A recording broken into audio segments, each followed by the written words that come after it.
Hi everybody, my name is Dwayne Murtoff. I am going to do a review of this 2024 GMC Canyon, and this is going to be a bit different than most of the reviews that are out there. I purchased this truck 2 weeks ago, and I don't know all the stats. I don't have a bunch of fancy cameras. I'm just a dude on an iPhone, and going to give you a business owner's perspective, but a blue-collar working man's perspective. So let's get to it. So I purchased this truck, like I said, 2 weeks ago from Blaze Alexander GMC in Bloomsburg, Pennsylvania. And first off, let me give a shout out to Ray and Zach at Car Edge.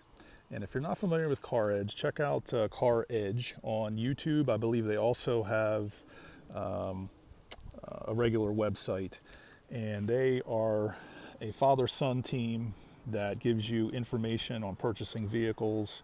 And I believe the father, Ray, used to work as a dealer for many years, and so he gives you some inside information. And with some of the information I picked up from them, they encourage you to look outside your area, look at more rural areas for better pricing on vehicles. And I found what I was looking for, which I wanted a 24 AT4 version, and we'll get into that later. But I wanted the AT4, and I wanted it at a certain budget number. Let's put it that way.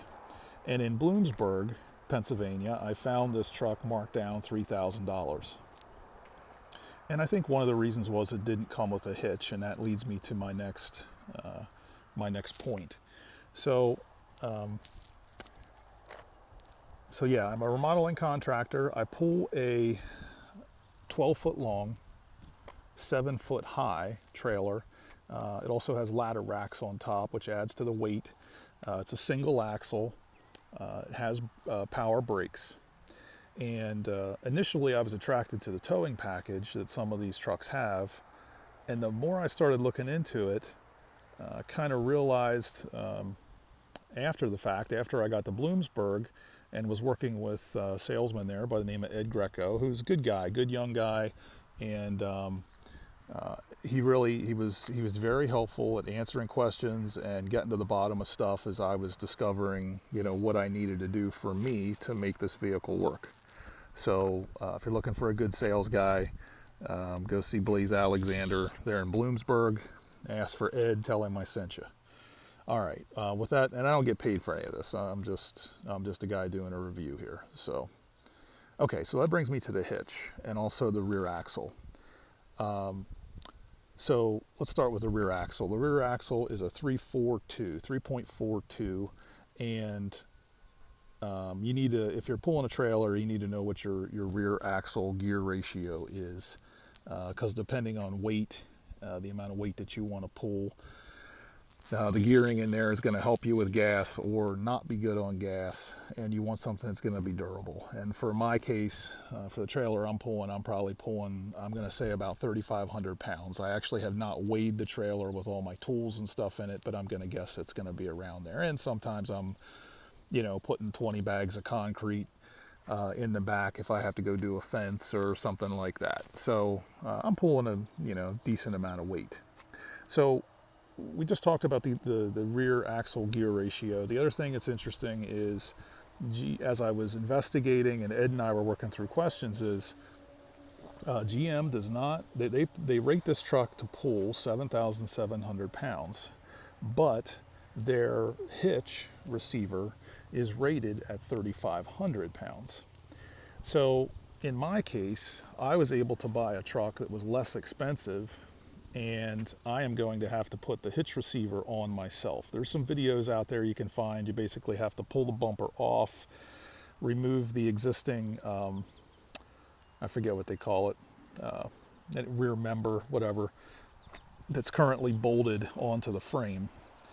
You'll install your new one, slide it in, bolt it back on, and then put your bumper back on, bolt it on. And that's basically the process. Hook up the electricals. So with that being said, GM, like I said, 7,700 pounds is what they rate the truck at, but they give you a Class 2 receiver, which is rated at 3,500 pounds. And to me, I'm like, well, I would rather have a Class 3 receiver. I currently drive a Nissan Frontier, and when I purchased that truck, I had a Class 3 receiver put on that'll do 8,000 and above, if memory serves. So that might be something that you're concerned about as well, that these trucks are coming with a Class 2, not a Class 3 receiver. Let's see. Next thing would be, I wanted a lift. So this has a 2-inch lift from the factory. It's the AT4 version, not the AT4X. AT4X is like the real high-end, super off-road, and that's not what this is. In particular, I really like the interior of the AT4. I wanted something a little bit more upscale, if you will, than the standard Elevation, which is just, you know, a solid black interior. So I wanted something a little bit more personality to it without being obnoxious. So I like the interior of the AT4. We'll get to that here in a little bit. Let's also talk about rear axle. We talked about the hitch. I'm going to be getting a tonneau cover for this. I personally carry tools in the back of my Nissan Frontier, and I'm going to be building, I believe, like a tray system in the back here, or a shelf, and I think I'm going to have tools on the top, tools on the bottom, and then I like to have a flat, hard tonneau cover to keep everything dry. And in my opinion, the hard shell tonneau covers, the fiberglass ones that lift up like this, they do the best job of keeping water out because they wrap down around the edges of the truck. Let's see here. ARE is who I used for my last tonneau cover, but they are not, to my knowledge, now making one for the Canyon. So I'm going with another company, and this gentleman here is where I'm going to be purchasing the tonneau cover for the Canyon. And I believe it's called a Silhouette. It's got some nice body lines in it too, which kind of carry, through the hood of the truck. So let's take a look inside here. I think that's about all the outside stuff. You can kind of see what it is. I put some blind spot mirrors on here because this does not have blind spot monitoring. We'll talk about some other stuff here inside. So first off, let's talk about the doors. These doors, it's a nice looking door, but it's not very functional. If you're looking for function, like to store, water bottles, typically I would put a water bottle, tape measures, sunscreen, all that kind of stuff in this area. It's got a small tray right here. Again, it's just not, it isn't very practical. My water bottle doesn't fit in there. Your cell phone, if you try and put that in there, it's going to fall out as soon as you shut the door. Not very practical. So that was a little bit of a disappointment. I'm a 6-foot tall guy, and when you get in and out of the truck, I can tell you this corner of this seat is going to take a beating. Now they do make a step boards, or whatever you want to call it, right there. I might get a set of those. I'm not sure yet. But my parents, who are a little bit smaller than I am, they did have trouble getting in and out of the truck because of the height. As far as room in the back, I sat in the Toyota. Again, I'm 6 foot tall. I sat in the Toyota. What else? I also looked at the Nissan Frontier, the new redesigned version, and I believe that this Colorado / GMC Canyon has the best amount of space as far as headroom, knee room. I can put my seat up while driving. I can move it forward, and still there's enough room that a passenger can be comfortable back there. And the same thing with the passenger seats. It is nice that they have this version has the power outlet in the back.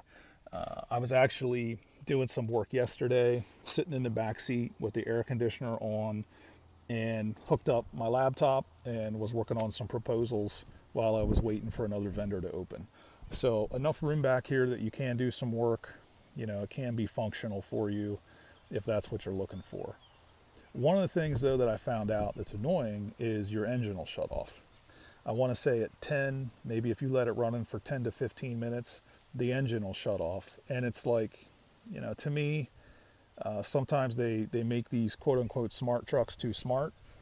It's, I'm just gonna say it here, but it's an agenda of the World Economic Forum, And if you don't know who these lunatics are, you really need to look into it and find out. UN Agenda 21 is something else that you also need to be looking out for. I found out about some of this stuff when I was looking into building codes for some of my different projects. And these people do not have good plans, and they need to be stopped. And as far as I'm concerned, the American automakers should not be going along with their agenda. And unfortunately, too many of them are. And we as the citizens need to be pushing back on this stuff. So that brings me, that little rant soapbox brings me to the inside. Let's get inside here. All right, so the first thing I'll say about this truck is it's quiet. It is nice and quiet inside, and I enjoy that. I also enjoy this interior, leather wrapped. You know, some leather wrapping here. The armrest here, this is leather wrapped. And I've heard some people kind of, say, oh, this is hard touch. And no offense, but it's like when you're a blue collar working guy who sweats for a living, and does real work with your hands, you want a truck that you can clean. And I'm not at all going to give GMC or any of these other automakers a hard time for using surfaces that are cleanable, because personally I appreciate that. And so I think there's a lot of this kind of nitpicky stuff. It's a bit overrated. Um, so anyway, let's move on to, let's talk about the technology stuff. Okay. So I personally am not a fan of all the technology. GM, if you look into this, Tim Pool from Timcast IRL on YouTube. Tim's a pretty serious journalist, a guy who values honesty and integrity, and I really appreciate that about Tim. I don't always line up with his politics, but that's okay. We care about truth, and if you care about truth, you got something in common. So Tim brought out the fact that probably about 4 weeks ago, I want to say now, GM got busted for using OnStar to spy on their customers and then sell the data. And again, I'm coming back to the World Economic Forum agenda here. One of their slogans is, you will own nothing, you will have no privacy, and you will be happy. And that's exactly what our grandfathers fought against in World War II. It's called fascism. And I really have a problem with GM and Ford and Harley Davidson and a lot of these brands embracing the fascism that's now being pushed globally by a group of unelected, pricks. It's not okay. I'm 100% against it. And I am glad that GMC was being sued for selling that data and that information. So, but you, as a purchaser or someone who's looking at one of these vehicles, you must understand this is an agenda. And, if you go along with it, then you are going to be living in a digital prison, because that's what they're building for us. So again, we as American citizens, we need to be very aware and vigilant of what's happening and why it's happening. And while I like this truck so far, I am 100% against the agendas that these big corporations are now embracing. So again, I realize I'm on a little bit of a soapbox, but we're talking about technology. So I haven't, this is the first vehicle I've had with the Bluetooth, connectability or whatever. And I would say I like it. I like that I can use my phone and play music through the radio. And that's been enjoyable. I've used, I think, the heated seats once. It's not cold here. It's quite warm, actually, and quite hot. I can tell you the AC works pretty well. Glad that there's, I don't know why, but the engine start stop, right?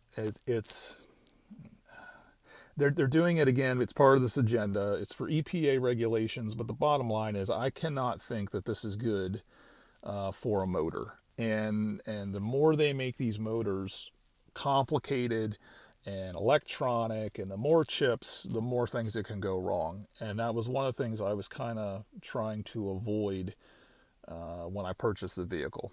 So this particular AT4 version does not have as many sensors and cameras and all that kind of stuff that, number one, you got to pay for, and then number two, if anything happens, you're going to have to maintain it. And I didn't want it. I wanted as little of that as possible. Like I said, I kind of make a joke about the mirrors. You know, my blind spot monitoring is right there. It's called a round mirror. I don't need anything more than that, and I don't think the average person really does either. But so let's see. As far as I haven't towed with this vehicle yet, so I don't know what it's really capable of. I plan on finding out. I just ordered the Class 3 hitch. I ordered a brake controller, and I also ordered the I don't know what you call it, the plug-in area. So that came today.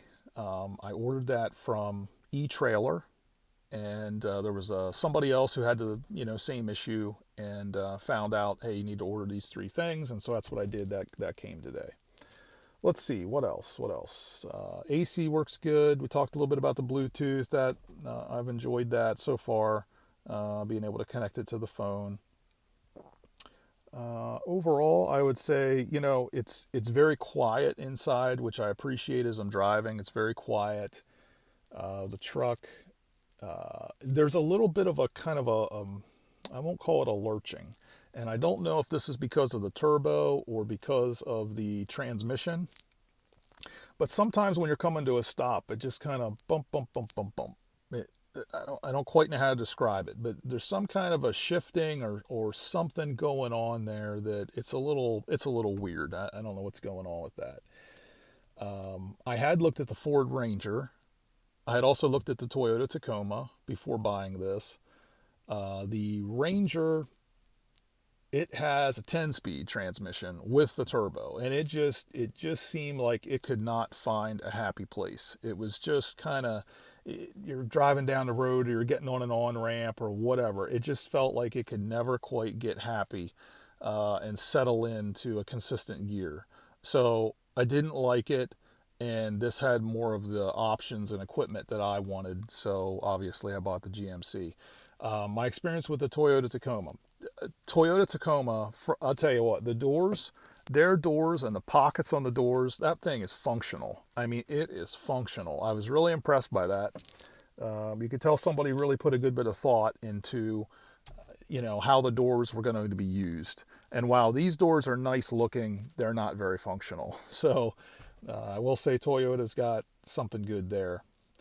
Something else that I personally considered was, again, I'm a little bit older. I had a V6 in my Frontier, like the V6, rock solid, good motor.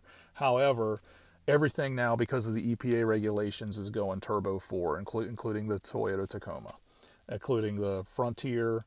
And I kind of thought, well, if I'm going to buy something that I personally am not comfortable with the idea of turbos and more working parts, and all the mechanics will tell you, go with a V8, go with a V8. And well, you can't get a V8 in a mid-sized truck. And I personally wanted something, I live in town, I parallel park. I wanted something a little tighter, a little smaller, but at the same time, was big enough to do the things that I needed to do. So chose the mid-size. Let me circle back here on the engine. So GM's not doing a V6. However, at least this motor has been out for, I want to say, 4 to 5 years now, and they were using it in the full-size Sierras, or in the Silverado 1500. So at least it's a motor that's somewhat tested, and it's been in a full-size truck. And I figure if you're going to take that motor and you're going to put it in a smaller truck that's lighter weight, that's going to be less wear and tear on parts. So that's the choice I made. Comes with the warranty. You're getting, I think it's 3 years, 3 years bumper to bumper, I think it is, and then a six-year powertrain or motor warranty. So we'll see where we're at in 6 years. Maybe at that point I'll be going in a different direction as far as a vehicle. My 2007 Frontier, bought it new and kept it, still have it. So, I tend to buy them and keep them and run them as long as I can. It has 152,000 miles on it, and it's been a great truck. Let's see, what else?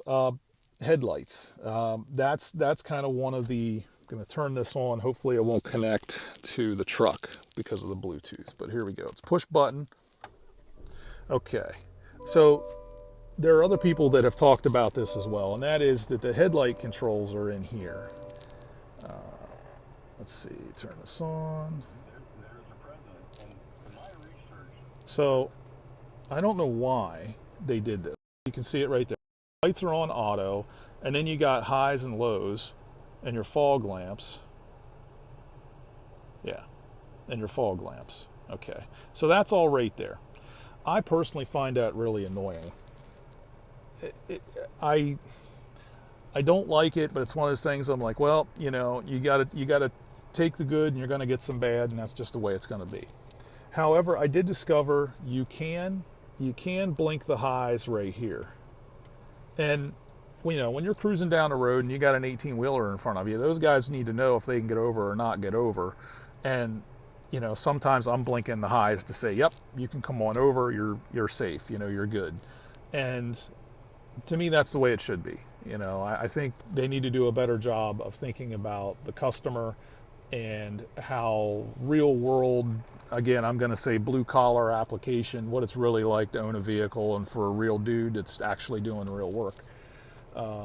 Not just somebody sitting behind a computer all day. Not that there's anything wrong with that. I sit behind a computer sometimes do. I got to do estimates and floor plans and all that good stuff. But again, it's a truck, it's a work vehicle. Let's make it let's take some feedback from blue collar type guys and get some input from them.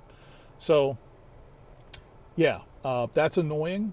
I'm glad that I can flip the highs on, or at least trigger them for a small period of time, and then they shut off. Obviously, you're just blinking the highs by pulling on that little switch.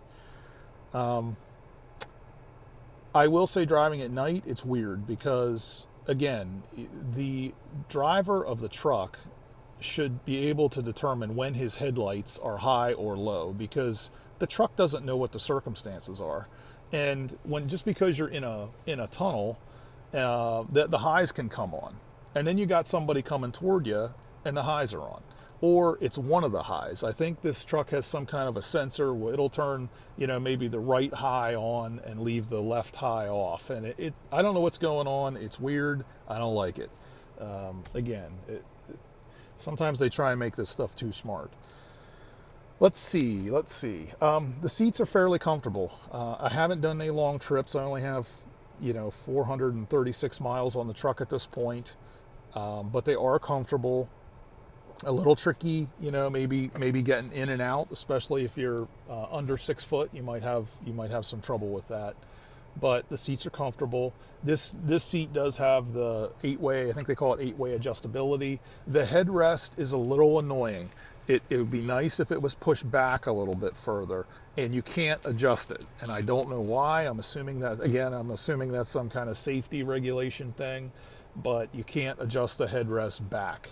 What I have to do is I have to, put the seat back, put the lumbar support out, and then I'll adjust the seat up from the bottom a little bit, and then I can kind of find a happy place, if you will. But again, I would like to see some adjustability in that headrest so you're not bumping your head into it all the time.